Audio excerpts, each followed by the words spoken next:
하나님 말씀 에스겔서 48장 35절입니다. 에스겔서 48장 35절 우리 말씀 한 절 우리 다 함께 봅니다. 35절입니다.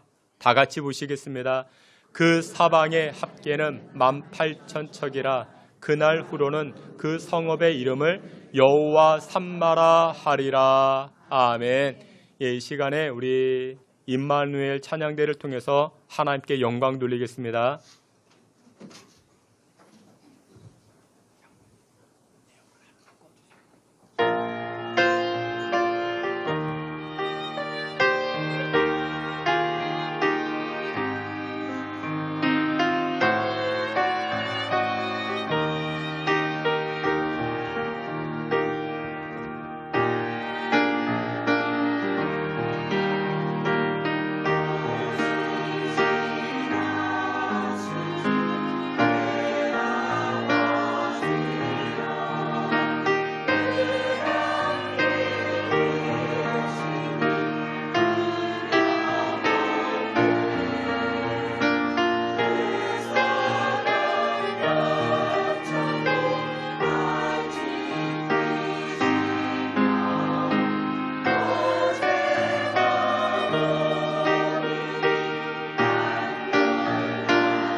함께 기도합니다. 하나님 아버지, 하나님 주시는 이 생명의 말씀 앞에 섭니다.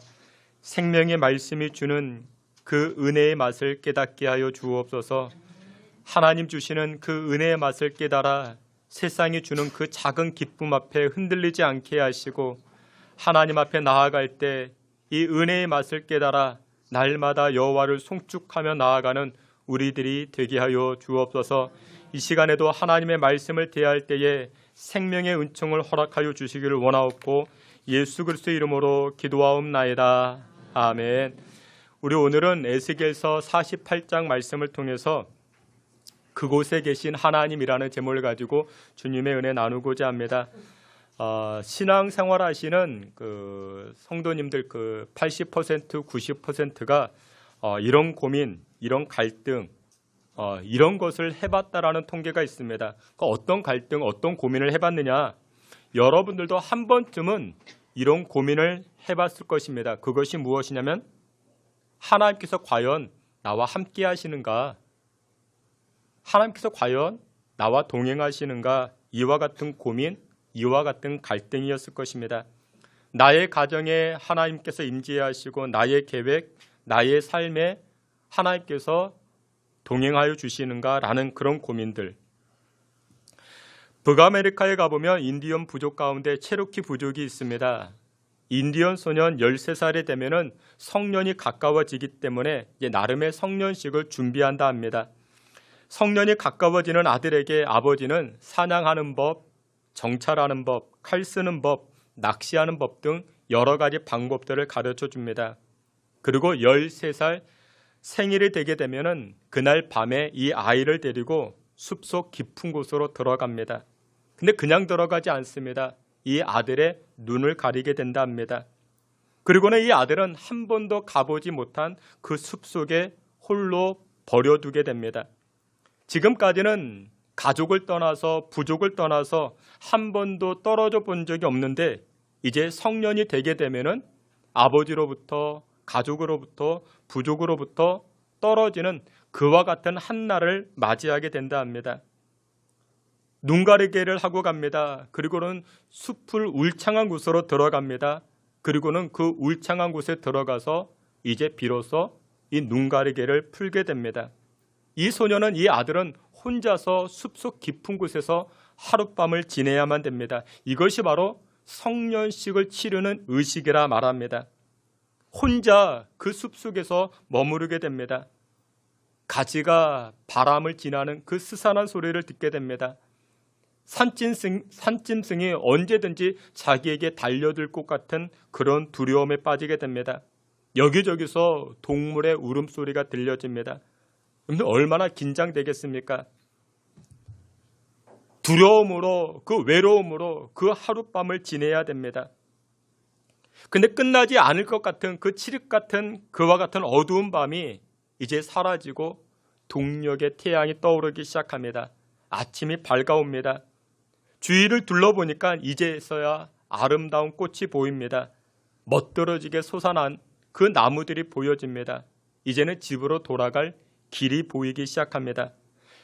근데 그 소년이 본 것은 그것만이 아니라 자신과 불과 얼마 떨어지지 아니한 곳에 활과 화살을 들고 있는 한 사람을 보게 됩니다.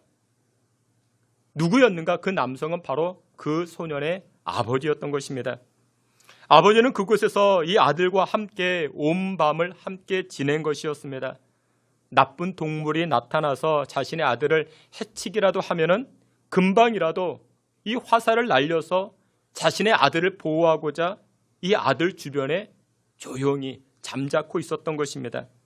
그런데 이 아들은, 이 소년은 그 숲속에 혼자가 아니었던 것이죠. 누구와 함께 했습니까? 아버지와 함께 했던 것입니다. 그러나 보이지는 않았던 것입니다. 오늘 예배하는 저와 여러분들에게도 우리 하나님께서 함께 하시고 이 예배하는 자리에 여호와께서 임재하여 주시는 줄 믿으시길 축원합니다. 우리 양옆에 계시는 분들과 한번 인사하길 바랍니다. 하나님이 함께 하십니다. 우리 한번 다 같이 인사합니다. 하나님이 거하신다. 하나님이 함께 하신다. 이것이 바로 오늘 우리가 함께 살펴보았던 에스겔서의 핵심 주제가 됩니다. 에스겔서는 총 48장으로 구성되어져 있는데 1장부터 32장까지 그리고 33장부터 48장까지로 구분해 볼 수 있습니다. 에스겔서 1장부터 32장까지의 주제는 이것입니다. 여호와께서 그곳에 계시지 않는다. 이것이 1장부터 32장까지의 메시지입니다. 고대 유대인들의 개념은 무엇이었는가? 유대인들의 개념은 하나님이 어디 계시는가? 하나님은 예루살렘에 계시지. 하나님은 성전에 계시지. 이것이 고대 유대인들의 개념이었습니다. 그런데 이스라엘이 어떻게 됩니까? 이스라엘이 망하게 됩니다. 성전이 다 무너지고 예루살렘이 바벨론에 의해서 폐허가 됩니다. 그래서 일반적 개념이 하나님이 그곳에 계셔야 되는데 다 무너지고 폐허가 됐으니까 하나님은 그곳에 안 계신다. 이런 생각을 가지기 시작했던 것입니다. 이스라엘 백성들이 나라가 망했습니다. 나라가 망해서 이제 어떻게 됩니까? 바벨론에 의해서 나라가 망하다 보니까 바벨론 포로로 끌려가게 됩니다. 그곳에는 자유가 없지요. 포로로 끌려갔는데 그곳에 어떻게 주권이 있겠습니까? 자기 마음대로 할 수 있는 것이 아무것도 없습니다. 우리나라도 마찬가지였죠. 일제 36년 동안 억압을 받습니다. 우리 마음대로 한 것이 아무것도 없죠. 공부도 내 마음대로 하지 못합니다. 이름도 내 마음대로 이름을 짓지 못합니다. 행동도 내 마음대로, 결정도 내 마음대로 하지 못하게 됩니다. 우리나라 대한민국을 상징하는 궁 5개가 있다 합니다. 경복궁, 창덕궁, 창경궁, 덕수궁, 경희궁. 제가 예전에 덕수궁을 한번 다녀왔습니다. 덕수궁을 가봤는데 여러분들 가보셨습니까? 바닥에 잔디가 다 깔려 있습니다. 근데 원래는 이 궁궐 안에는 잔디가 있으면 안 된다 말합니다. 잔디가 깔려 있으면 안 됩니다. 이유가 무엇이냐? 왕을 해하기 위해서 자객이 들어오면은 이 잔디가 발소리를 감추기 때문에 원래는 궁궐 안에는 잔디가 깔려 있으면 안 된다라는 것이죠. 그런데 일제가 어떻게 합니까? 이 궁궐을 공원화시켜 버렸습니다. 잔디를 깔아버렸습니다. 임금님이 계시는 곳인데 무엇으로 바꿔버렸습니까? 동물을 키우는 장소로 바꿔버렸습니다. 놀이터로 바꿔버렸습니다. 옛날에 창경궁을 뭐라고 불렀습니까? 창경원이라고 불렀습니다. 실제로 제가 어렸을 때 이 창경원에 코끼리 보러 갔습니다. 호랑이 보러 갔습니다. 그때는 제가 어려서 그랬는지 모르겠지만 임금님이 살던 곳이라 생각도 못했습니다. 왜 그랬습니까? 일제가 민족의 정기를 말살시키기 위해서 그와 같은 일들을, 그와 같은 행동들을 했던 것이죠. 근데 이와 유사하게 이스라엘 백성들은 나라가 망해가지고 지금 사람들이 바벨론 포로로 끌려가게 됩니다.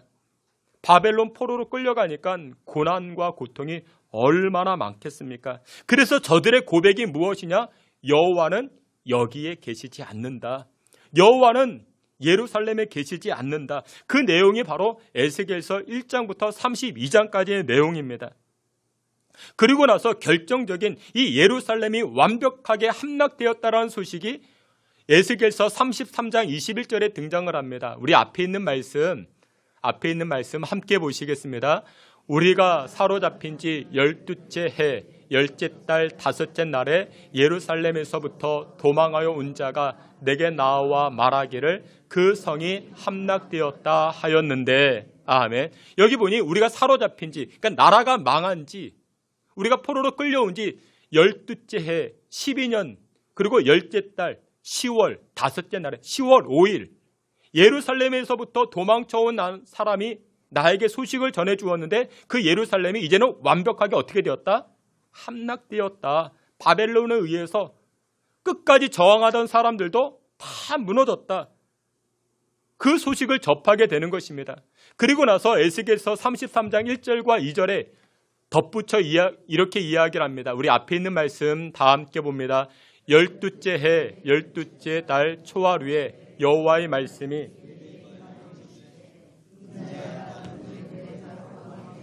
슬픈 노래를 불러 그에게 이르라. 너를 여러 나라에서 사자로 생각하였더니 실상은 바다 가운데의 큰 악어라. 강에서 튀어 일어나 발로 물을 휘저어 그 강을 더럽혔도다. 아멘. 이 내용은 무엇이냐면 이런 내용입니다.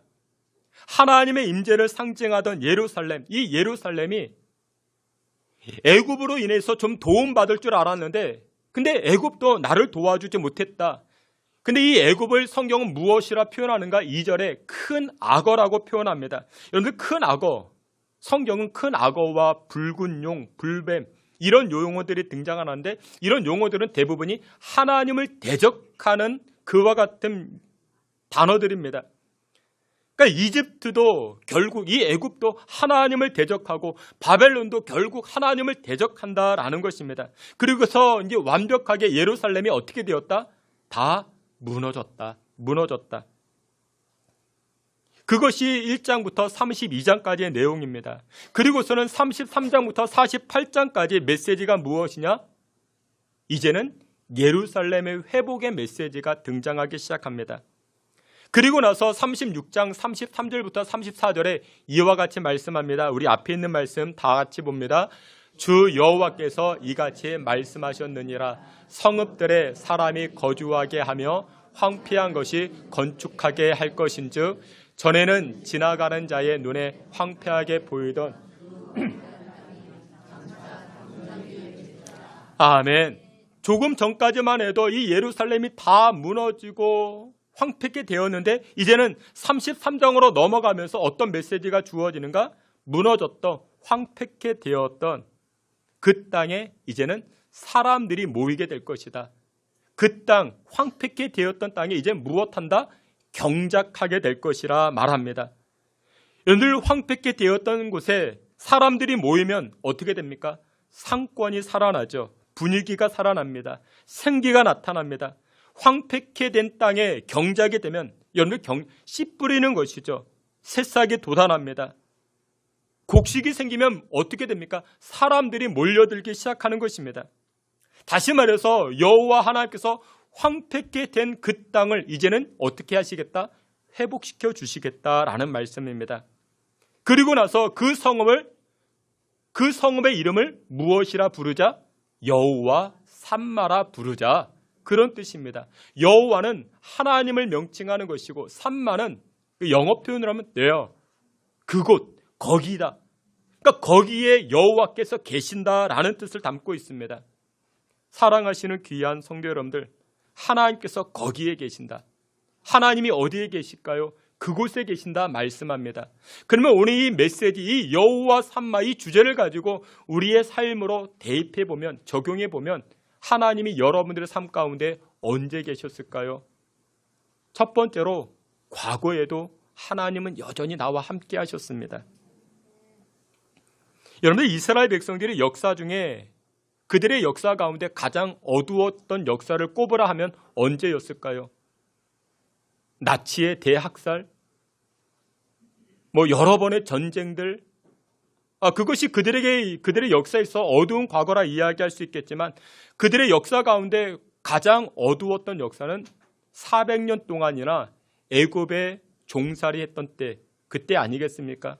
그리고 또 하나는 무엇이냐? 오늘 본문에 이스라엘 백성들이 나라가 망하고 저들의 죄로 인하여 나라가 망하고 바벨론 포로로 끌려가게 되는 그 상황이 그들의 역사 가운데 가장 어두웠던 역사라 말할 수 있지 않겠습니까?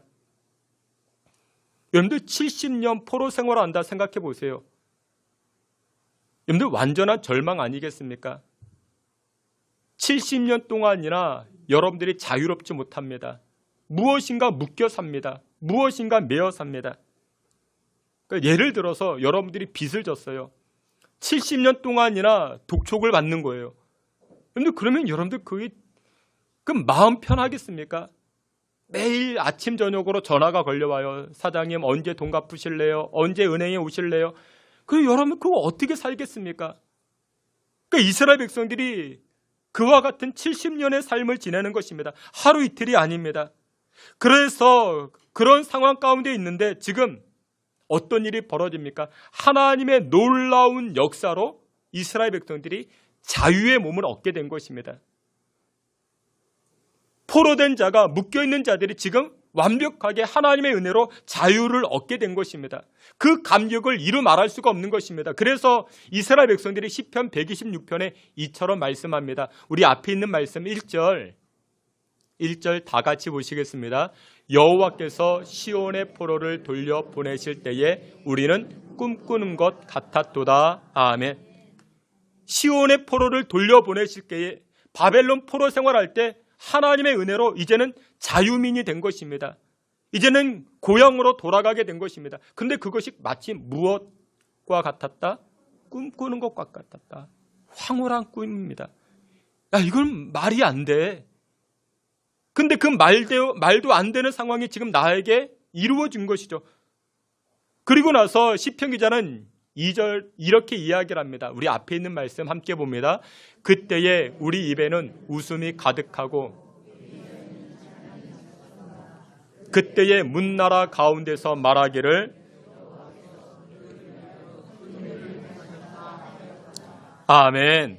여기 보니 하나님이 우리를 구원하여 주시고 이 포로에서 자유케 하여 주신 것 생각만 해도 입에 뭐가 나온대요?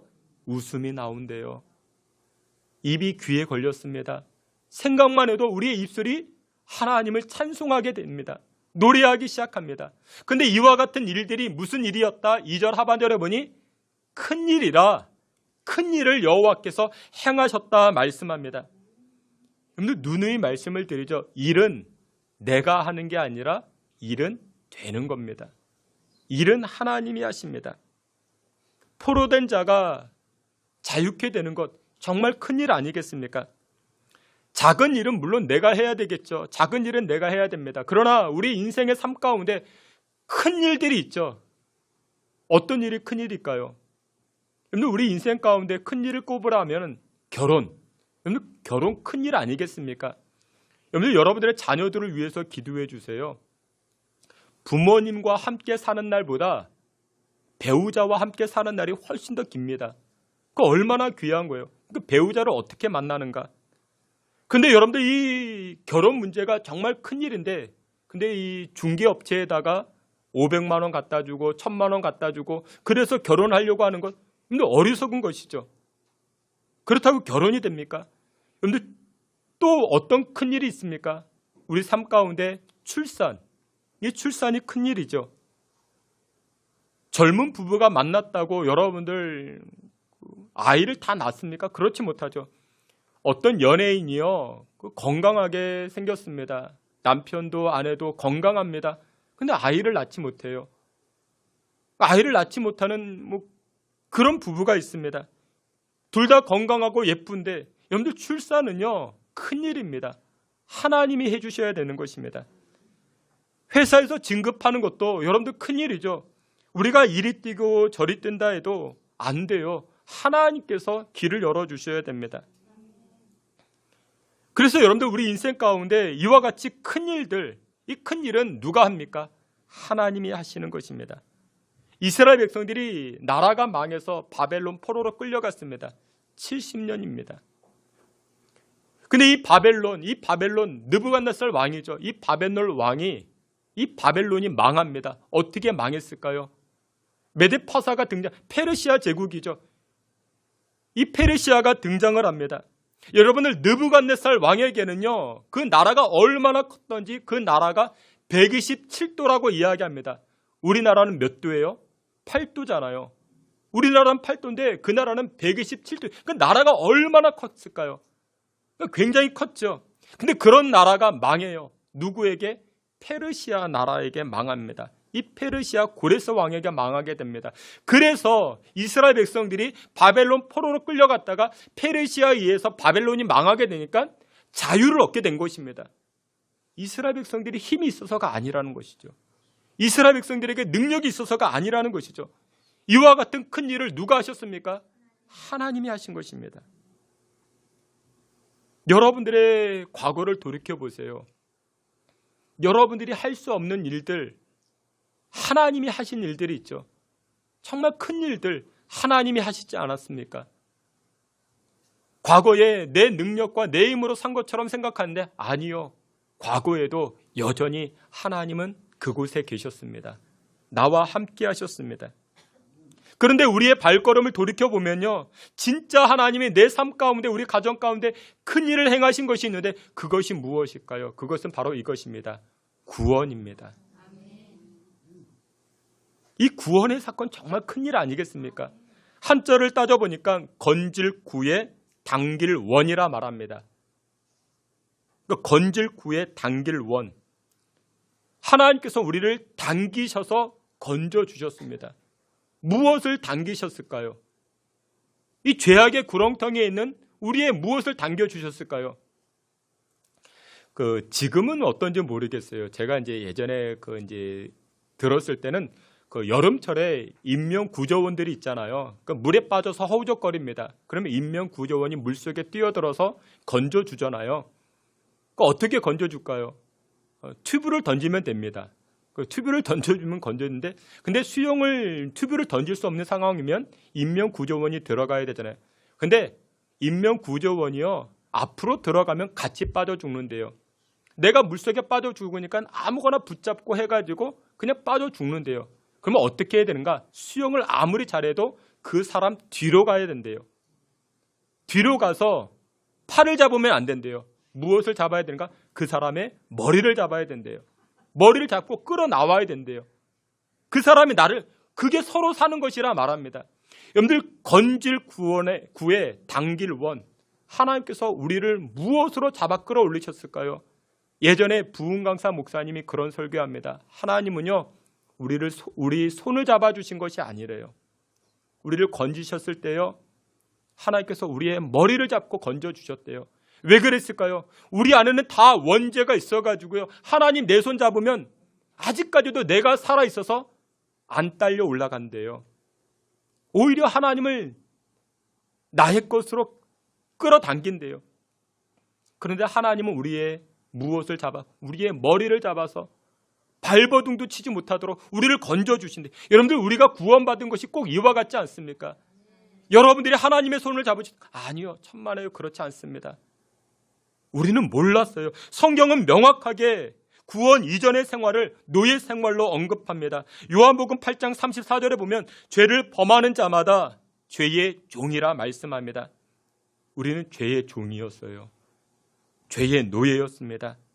죄의 종이 갈 곳은 오직 한 가지, 어디밖에 없습니까? 지옥밖에 없는 것입니다. 여러분들, 영화 신과 함께라는 영화 보셨습니까?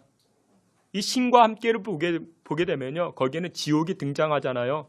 7 지옥이 등장을 합니다. 물론 이 기반은 불교를 통해서 이렇게 보여주는 메시지입니다. 근데 성경에도 명확하게 이야기합니다. 지옥이 있다 말합니다. 근데 이 신과 함께라는 그 영화에서 7 지옥이 등장을 해요. 도산지옥, 화탕지옥, 검수지옥, 여러 지옥들이 등장을 해요. 화탕지옥이라는 것이 있습니다. 이 지옥은 무엇이냐면 큰 가마솥이 있는데 거기에 물이 펄펄 끓어올라요. 죄를 지은 사람이 글로 빠져 들어가는 것입니다. 그러면 여러분들, 뜨거움에 들어가면 살이 녹잖아요. 뼈가 녹잖아요. 그럼 어떻게 하는가? 이 지옥의 문지기가 꼬챙이로 다시금 건져냅니다. 건져내면 올라와서 새살이 돋으면 또다시 그쪽에 빠뜨리는 겁니다. 그게 화탕지옥이라 말합니다. 우리는 죄의 종입니다. 죄의 노예였습니다. 우리가 갈 곳은 지옥밖에 없는 것입니다. 그런데 여호와께서 어떻게 하셨습니까? 우리를 건져주셨습니다. 과거에 창세전부터 저와 여러분들을 하나님 사랑하시고 기억하시고 은혜의 자리로, 구원의 자리로 저와 여러분들을 건져주신 줄 믿으시길 축원합니다. 우리가 아파할 때도, 우리가 힘겨워할 때도 하나님은 우리와 동행하시고 그곳에 함께 계셨습니다.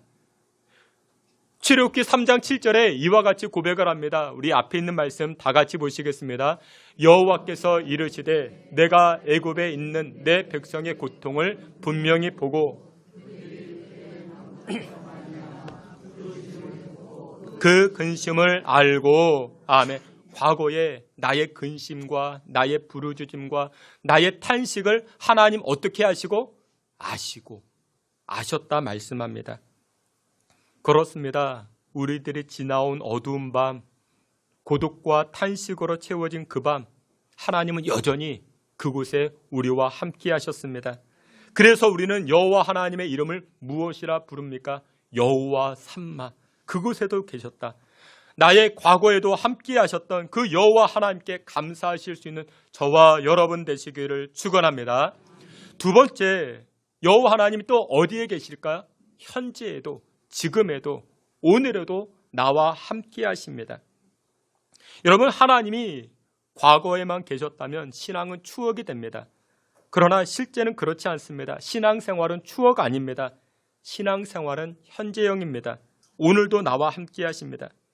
여러분들, 우리가 감당하기 어려운 고난의 인생의 문제들이 있지요.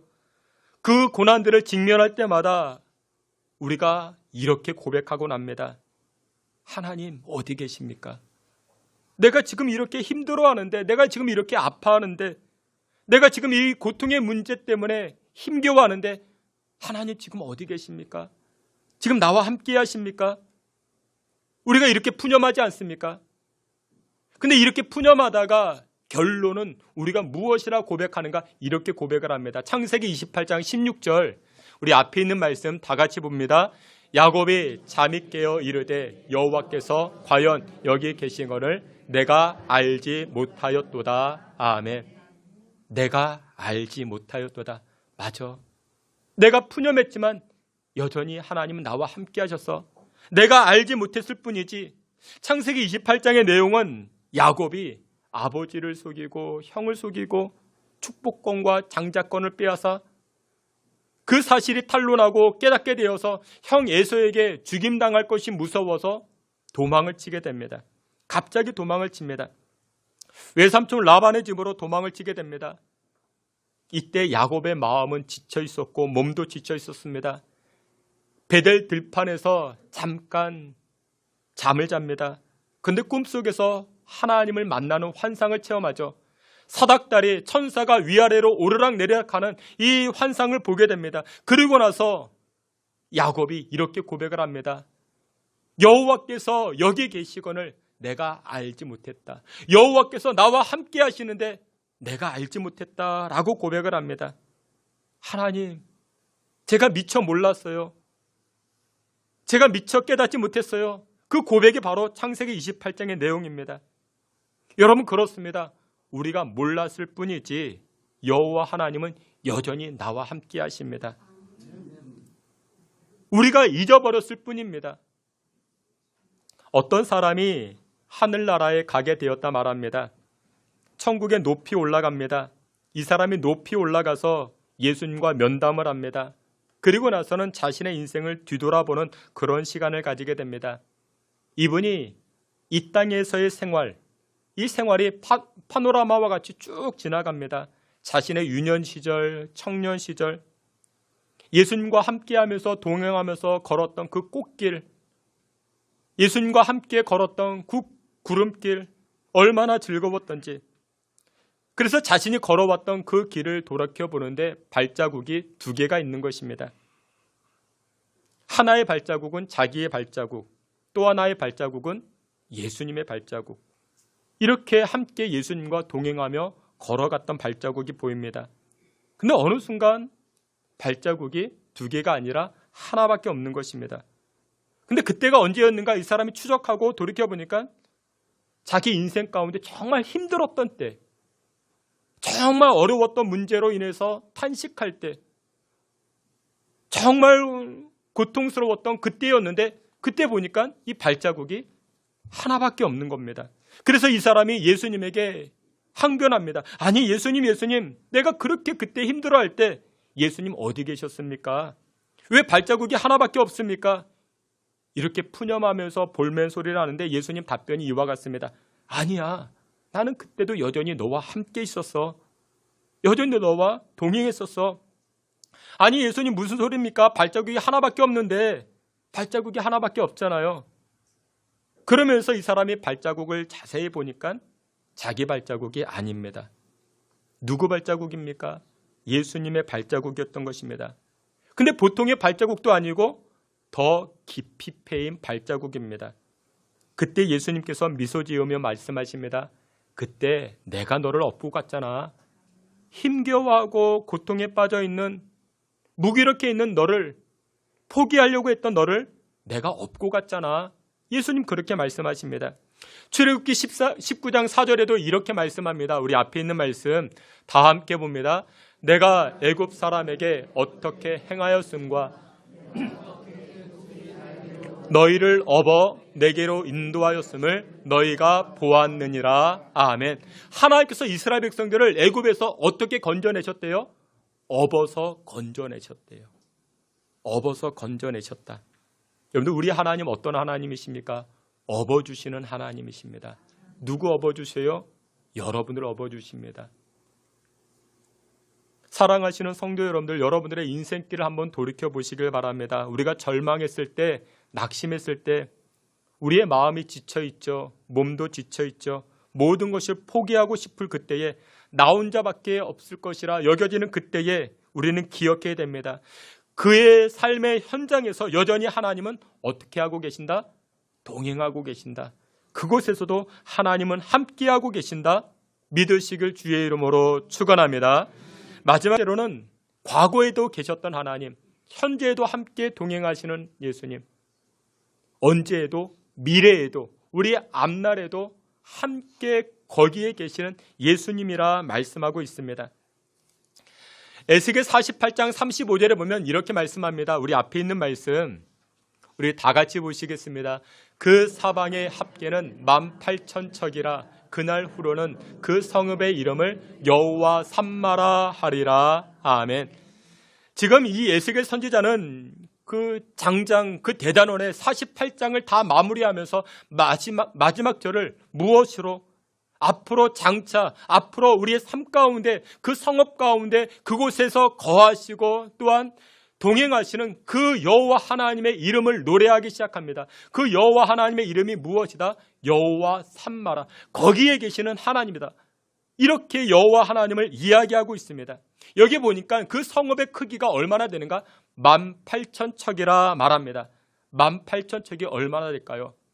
여러분들 경복궁 가보셨습니까? 경복궁이 한 3만 평이 됩니다. 근데 이 경복궁이 한 2배 크기가 18,000척이 됩니다. 그러니까 한 7만 평이 됩니다. 그러니까 예루살렘이 7만 평이라는 것이죠. 근데 이것은 단순히 크기만을 이야기하지 않습니다. 너희들이 앞으로 거주할 장소, 그 성읍, 그 땅, 내가 그곳에 함께할 것이라. 내가 그곳에 나 여호와가 임할 것이라 성경은 말씀하고 있는 것입니다. 사랑하시는 귀한 성도 여러분들, 여러분들의 미래가 불확실합니까? 당장 내일이 캄캄하십니까? 불분명한 인생을 살아갑니까? 그러나 기억하십시오. 지금까지도 나와 함께 하셨던 우리 하나님, 과거에도 현재에도, 그러나 그것으로 끝나지 않습니다. 앞으로도 나와 함께 하시고 나와 동행하시고 그곳에 거하시는 여호와 하나님이 계시는 줄 믿으시길 축원합니다. 말씀의 결론을 맺도록 하겠습니다. 여호와 삼마, 여호와께서 그곳에 계신다.